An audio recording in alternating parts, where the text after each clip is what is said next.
சனி பகவானை பொறுத்த வரைக்கும் உங்களுக்கு ரொம்பவே சூப்பராக ஃபேவராக இருக்காருங்க.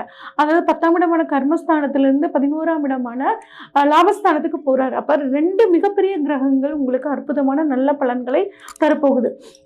உங்களுக்கு அதை பொறுத்த வரைக்கும் வருடத்தோட முற்பகுதி பிற்பகுதின்னு 2ஆக பிரிச்சுக்கலாங்க. உங்களை பொறுத்த வரைக்கும் பணவரவு ரொம்ப சூப்பராக இருக்குங்க. இது நாள் வரைக்கும் ஏதாவது பெரிய கடன் ஏதாவது இருந்துச்சுன்னா, சின்ன சின்னதாக அங்கங்கே வாங்கியிருந்தீங்கன்னா அந்த கடனை ஒரு பெரிய கடன் வாங்கி அடைச்சிருவீங்க.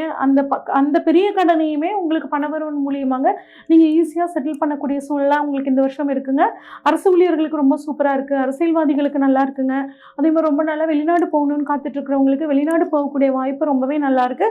அதே மாதிரி கலைத்துறை மீடியா துறையில் இருக்கிறவங்களும் நிறைய வெளிநாடு ப்ரோக்ராமில் போய் கலந்துக்கிறதுக்கு, நிறைய ஃபாரின் அவார்ட்ஸ் வாங்குறதுக்கான சூழ்நிலைகளும் ரொம்பவே நல்லா இருக்குங்க. அதே மாதிரி வேறு மொழி மதம் இவங்களால உங்களுக்கு நன்மை அப்படிங்கிறது கிடைக்க போகுதுங்க. அதே மாதிரி உத்தியோகம் மாறணும், தொழில் மாறணும் அப்படின்னு நினைக்கிறவங்களுக்கும் இந்த காலம் ரொம்பவே நல்லா இருக்கு.